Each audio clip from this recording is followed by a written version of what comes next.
आज मैं तुमको दुनिया की ऐसी 4 महत्वपूर्ण बातें बताने जा रहा हूँ जो मुझे मेरे पिताजी ने बताई थी और इसी के कारण आज मैं इतना सफल हूँ। यदि तुमने इन सभी बातों को अपने जीवन में उतार लिया, इनका नियमित तौर पर पालन किया, इनका अनुसरण किया, तो तुम भी अपने जीवन में बहुत धनवान बन जाओगे, अपने जीवन को बहुत सुखमय तौर पर बिताओगे। इन बातों के अनुसरण से ना तो तुम्हारे घर परिवार में कोई दुख आएगा और ना ही तुम्हारे व्यापार में कभी कोई परेशानी उत्पन्न होगी। इतना कहकर धनवान सेठ अपने बेटे को 4 बातें बताना शुरू करता है। वह कहता है, बेटा, सबसे पहली बात है काम पर छाव में जाना और छाव में आना।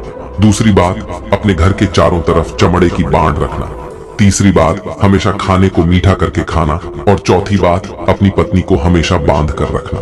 इतना कहकर वह धनवान सेठ अब निश्चिंत हो चुका था।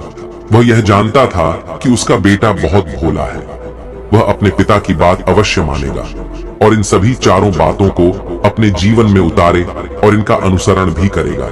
देखते ही देखते कुछ महीने बीत गए और फिर एक दिन धनवान सेठ मृत्यु को प्राप्त हो गया। अपने पिता की मृत्यु के बाद उस धनवान सेठ के बेटे ने उन सभी 4 बातों को एक कागज पर लिख लिया ताकि वह उन्हें भूल ना जाए और उन्हीं बातों को वह अपने जीवन में उतारने लगा। उन 4 बातों का अनुसरण करने लगा। सबसे पहली बात जो उसके पिता ने उससे कही थी, छाव में जाना और छाव में आना, तो उसने अपने घर से लेकर अपनी दुकान तक पूरे रास्ते पर एक टेंट लगवा दिया, क्योंकि उसके पास पैसा तो बहुत था और उसे कोई रोकने वाला भी नहीं था। जब भी कोई उससे पूछता कि आखिर तुमने ऐसा क्यों किया, तो वह उसके जवाब में बस इतना ही कहता कि मेरे पिताजी ने मुझसे ऐसा ही करने को कहा है। इसके बाद उसने अपने पिता की अगली बात का अनुसरण किया। उसने अपने घर के दोनों तरफ चमड़े की एक दीवार खड़ी करवा दी। इसे देखकर आसपास के लोग बहुत क्रोधित हो गए। वे लोग उससे झगड़ा करने पर भी उतर आए। कई लोगों ने तो यह तक कह डाला कि आखिर तुमने ऐसा क्यों किया, चमड़े की बाड़ तुमने क्यों खड़ी करवा दी, चमड़े से बहुत बदबू आती है और इससे हमें तकलीफ होती है, इसे आज ही निकलवा दो। लेकिन कोई उसका कुछ भी ना बिगाड़ सका, क्योंकि उसके पास बहुत पैसा था। इसलिए कोई भी व्यक्ति उसका ज्यादा समय तक विरोध ना कर सका और उसने भी मन बना लिया था कि वह अपने पिता की सभी बातों को पूरे दिल से मानेगा। उसके पिता ने उसे तीसरी बात कही थी, खाने को मीठा करके खाना, जिस कारण वह अपनी पत्नी से हर रोज खाने में कुछ मीठा ही बनवा आता था। कभी सेवियांज, कभी हलवा, तो कभी मिठाइयां, हमेशा यही सब खाता रहता था। और उसके पिता ने उसे चौथी बात कही थी, अपनी पत्नी को हमेशा बांध कर रखना, जिस कारण वह हर रोज अपनी पत्नी को रस्सी से बांध कर रखता था। ऐसे ही कई दिन बीत गए और देखते ही देखते अब वह सेठ के बेटे का जीवन धीरे धीरे बर्बाद होने लगा था, क्योंकि उसने अपने पिता की सभी बातों का गलत मतलब निकाला था और वह उसी के अनुसार उनका पालन कर रहा था। देखते देखते उसका उतना बड़ा व्यापार अब ठप होने लगा था। उसके यहाँ पर ग्राहकों की संख्या कम होने लगी थी, क्योंकि जब उसका मन करता तब वह दुकान जाया करता और जब उसका मन करता तो वह दुकान से वापस घर लौट आता। उसका अपने पिताजी के इस कारोबार में मन नहीं लगता था। इस कारण उसके सारे ग्राहक अब उससे नाराज होने लगे थे। उसके सारे ग्राहक अब एक एक करके उस दुकान को छोड़ते चले जा रहे थे। इस तरह उसका पूरा व्यापार अब ठप हो चुका था।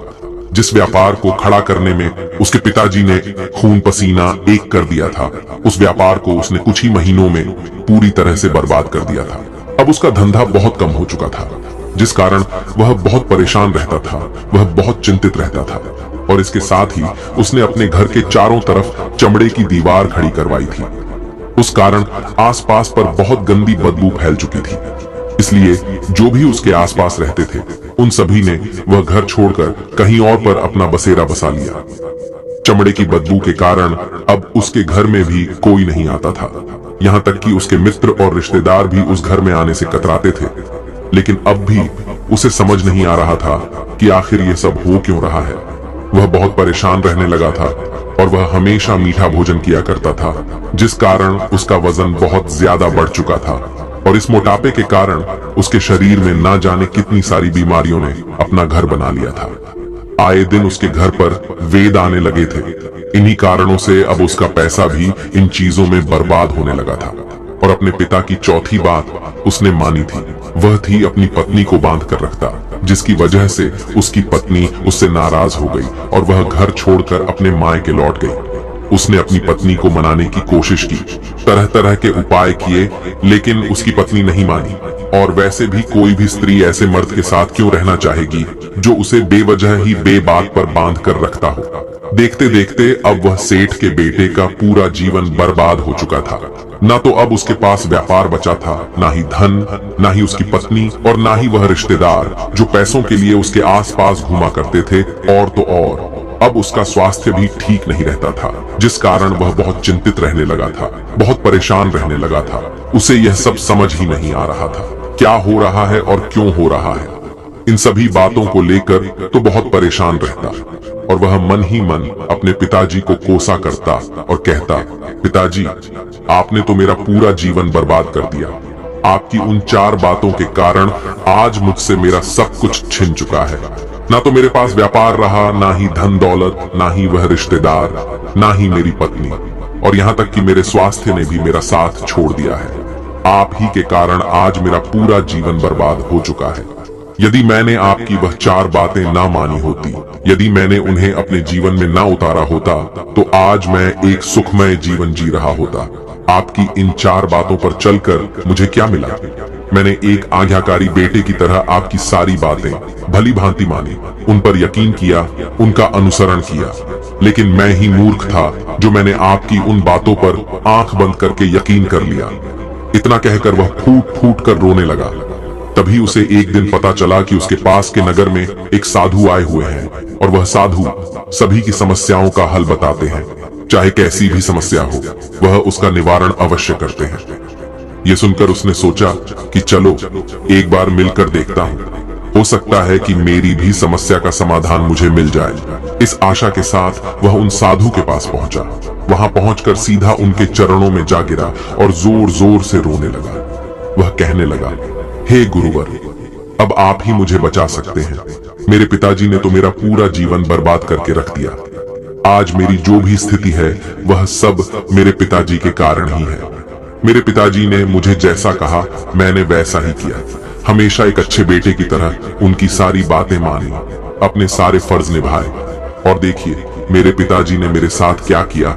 मरते मरते भी वह मुझे गलत बात सिखा गए, और उसका खामियाजा मुझे आज भुगतना पड़ रहा है, क्योंकि मैंने उनकी सभी बातों को अपने जीवन में उतारा, उनका अनुसरण किया। और देखिए आज मेरे साथ क्या हो गया। मेरा तो पूरा जीवन ही बर्बाद हो गया। मैं अब तक यह नहीं समझ पाया कि मेरे पिताजी ने मेरे साथ ऐसा क्यों किया। क्या मैंने उनके साथ कुछ गलत किया था? इतना कहकर वह उन साधु के सामने और भी जोर जोर से रोने लगा। तभी वह साधु महाराज उस सेठ के बेटे से कहते हैं, बेटा चुप हो जाओ, पहले मुझे अपनी सारी बात तो बताओ। आखिर तुम्हारे साथ क्या हुआ है? तुम इस तरह से क्यों रो रहे हो? तुम्हारी इस परेशानी का क्या कारण है? उन साधु के इतना कहने पर उस सेठ के बेटे ने पर्ची उन साधु के हाथ में रख दी, जो उसने अपने पिता की मृत्यु के बाद लिख रखी थी, जिसमें उसने अपने पिता की 4 बातें लिखी थी। उन साधु ने पर्ची ली और उसे पढ़ने लगे, और उन्होंने जैसे ही वह पढ़ा तो वह जोर जोर से हंसने लगे। और वह उस सेठ के बेटे से कहते हैं, तुम कितने बड़े मूर्ख हो। तुम्हारे पिता ने तो तुम्हें दुनिया का सारा ज्ञान दे दिया, लेकिन तुम उसे समझ नहीं पाए, तुम उसका सही तरह से पालन नहीं कर पाए, और कहते हो कि तुम्हारे पिता ने तुम्हें गलत राह दिखाई है, तुमने गलत संदेश दिया है। तुम्हारे पिताजी तो तुम्हारी परीक्षा ले रहे थे कि तुम उनकी बातों को समझ पाते हो या नहीं, तुम उनकी बातों का सही मतलब निकाल पाते हो या नहीं।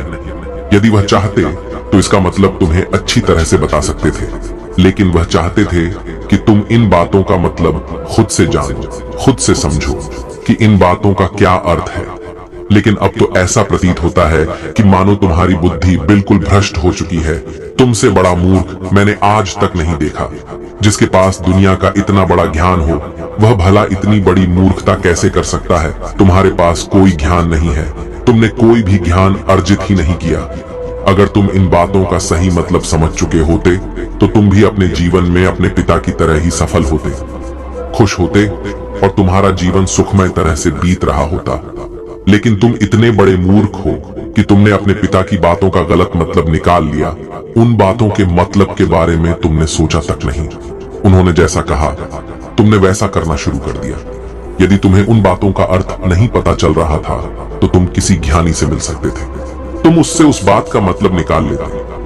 लेकिन जैसा तुमने अपने पिता की इन बातों को समझा है, इसका मतलब वैसा नहीं है। इस पर वह धनवान सेठ का बेटा कहता है, हे गुरुवर, आप क्या कहना चाहते हैं? क्या मैं अपने पिता की बातों को सही नहीं समझ रहा? और वैसे भी इसमें समझने लायक है क्या? उन्होंने तो सब कुछ साफ साफ ही बताया था और मैंने उन्हें अपने जीवन में उसी तरह से उतार लिया, तो फिर मैंने गलत क्या किया है? इस पर गुरुवर एक बार फिर मुस्कुराने लगे और उस सेठ के बेटे से कहते हैं, बेटा, ये जो बातें लिखी गई हैं, इन बातों के पीछे एक गहरा अर्थ है जिसे तुम समझ नहीं पाए। इसी कारणवश तुमने यह मूर्खता कर दी और इसी कारणवश तुमने अपना पूरा जीवन बर्बाद कर लिया। लेकिन अब भी कुछ नहीं बिगड़ा, अब भी तुम्हारे पास बहुत समय है। यदि तुम चाहो तो अब से मेहनत करके भी तुम अपने जीवन में एक बार फिर से वह खुशहाली, वश, समृद्धि, सब कुछ हासिल कर सकते हो। इस पर वह सेठ का बेटा कहता है, ठीक है, कृपया करके मुझे उन चारों बातों का मतलब समझाइए। आखिर उन चार बातों का क्या अर्थ है? इस पर साधु सेठ के बेटे को कहते हैं, तुम्हारे पिताजी ने तुमसे कहा था, काम पर छाव में जाना और छाव में आना। इसका मतलब ये है, सूर्य निकलने से पहले ही तुम दुकान पर पहुंच जाना और सूर्यास्त होने के बाद ही तुम वापस घर आना, जिससे तुम्हें दुकान पर अधिक से अधिक समय मिल पाएगा। तुम उस काम को अच्छी तरह समझ पाओगे, उस काम को अच्छी तरह से कर पाओगे, उस काम को बढ़ाने में तुम अपना दिमाग लगा पाओगे और तुम अपने काम में तरक्की कर पाओगे। लेकिन तुमने तो इसका गलत ही मतलब निकाल लिया। तुमने तो अपने घर से लेकर दुकान तक एक ऐसा टेंट लगवा दिया जिससे तुम छाव में आ सको और छाव में जा सको। अब तुम ही बताओ, क्या तुमने अपने पिताजी की इन बातों का सही मतलब समझा था? यह सुनकर वह सेठ का बेटा जोर जोर से रोने लगा और कहने लगा, हे गुरुवर, मेरी ही गलती थी। मैंने अपने पिता की इन बातों का गलत मतलब निकाला और इसी कारण वश आज मैं पूरी तरह से बर्बाद हो चुका हूँ। मैं ही सबसे बड़ा मूर्ख था। मेरे पिताजी ने तो मुझे इतना महत्वपूर्ण ज्ञान दिया, लेकिन मैं उस हीरे को पत्थर समझ बैठा। आगे वह सेठ का बेटा उन गुरुवर से कहता है कि गुरुवर, दूसरी बात क्या है, उसका अर्थ क्या है? आगे गुरुवर दूसरी बात का अर्थ समझाते हुए कहते हैं, चमड़े की बाड़ करवाना, इसका अर्थ यह है कि तुम अपने घर में कुत्ता या बिल्ली पालना। जब तुम अपने घर में कुत्ता बिल्ली पाल लोगे तो यह तुम्हारे घर की चारों ओर से रक्षा करेगा, जिससे तुम्हारी धन दौलत पूरी तरह से सुरक्षित रहेगी और तुम बेफिक्र होकर दुकान पर मन लगा सकोगे, बेफिक्र होकर दुकान के कामों को समझ सकोगे और तरक्की कर पाओगे। और तुम्हारे मन में कभी यह भी डर नहीं होगा कि कहीं कोई चोर आकर मेरी संपत्ति न चुरा ले। चमड़े की बाड़ करवाने का असली मतलब ये है, लेकिन तुमने तो चमड़े की बाड़ करवाने का मतलब कुछ और ही निकाल दिया। तुमने तो अपने घर की दो दीवारों को ही चमड़े से पूरी तरह से भरवा दिया, जिस कारण आसपास गंदी बदबू फैल गई। तुम्हारे आसपास के पड़ोसी भी अपना घर छोड़कर कहीं और चले गए। यहाँ तक कि तुम्हारे मित्र, तुम्हारे सगे संबंधी भी उस बदबू के कारण तुम्हारे घर पर आने से कतराने लगे। और अब हालत यह हो चुकी है कि ना तो तुम्हारे घर पर कोई आता है और ना ही कोई जाता है, और इसी कारणवश लोग तुम्हें नापसंद करने लगे और तुम्हारी बर्बादी का यह भी कारण है। आगे सेठ का बेटा कहता है, हे गुरुवर, ये सब तो ठीक है, लेकिन ये खाने को मीठा करके खाना, इसका क्या मैंने इसका भी अर्थ गलत निकाला है क्या? मैंने तो अपने पिता की बातों के कहे अनुसार ही हर रोज मीठा खाया और आज देखिए मेरा शरीर कितना वजनदार हो चुका है, जिस कारण मुझे अनेक प्रकार की बीमारियों ने घेर रखा है। क्या मैं इस बात को भी गलत समझ रहा था? इस पर वह साधु उस सेठ के बेटे से कहते हैं, हाँ, तुमने इस बात का भी गलत मतलब ही निकाला है। मीठा करके खाने का अर्थ यह है कि जब भी तुम्हें भूख तेजी से लगे तभी तुम्हें भोजन करना है, ना उसके पहले और ना उसके बाद। अन्यथा यदि तुम्हें भूख ना लगी होगी और तुम्हें भोजन मिल जाए तो तुम उस भोजन की कभी कदर नहीं करोगे। वह रोटी तुम्हें कभी मीठी नहीं लगेगी, फिर चाहे वह भोजन कितना भी स्वादिष्ट क्यों ना हो, चाहे भोजन कितना भी लाजवाब क्यों ना हो, तुम उसकी कदर कभी नहीं कर पाओगे, तुम उसका सम्मान कभी नहीं कर पाओगे। किंतु जब एक व्यक्ति को जोरों की भूख लगी होती है तो उसके सामने यदि तुम सूखी रोटी भी रख दो तो भी वह उसके लिए किसी पंचमेल से कम नहीं है। वह उसे प्रेम पूर्वक खाता है, उसका आदर करता है, उसका सम्मान करता है और वह रोटी उसे मीठी लगती है। इसीलिए तुम्हारे पिताजी ने यह कहा था कि भोजन मीठा करके खाना, जिससे तुम्हारा स्वास्थ्य भी अच्छा रहेगा। क्योंकि जब एक व्यक्ति को भूख लगी होती है और उस समय पर जब वह भोजन करता है तो वह उसके लिए एक अमृत समान होता है, और वहीं पर जब किसी व्यक्ति को भूख ना लगी हो और ऐसे समय पर वह भोजन करता है तो वह उसके लिए विष समान है, वह उसे बहुत नुकसान पहुंचा सकता है। लेकिन तुमने तो इसका भी गलत मतलब निकाला था। तुम हर रोज मीठा खाने लगे, जिस कारण तुम्हारा वजन बढ़ने लगा, और इसी कारणवश तुम्हारे शरीर में अनेक रोग ने अपना घर बना लिया और यह तुम्हें मृत्यु के करीब ले जा रहा था। इसलिए आज से जब भी तुम्हें जोरों की भूख लगे तभी भोजन करना तुम्हारे लिए अत्यधिक फायदेमंद होगा और तुम्हारे शरीर को हमेशा निरोगी बनाने में तुम्हारी मदद करेगा। और जब भी तब भोजन की आवश्यकता ना हो, तुम्हें भूख ना लगी हो, ऐसे समय पर भोजन कभी ना करना।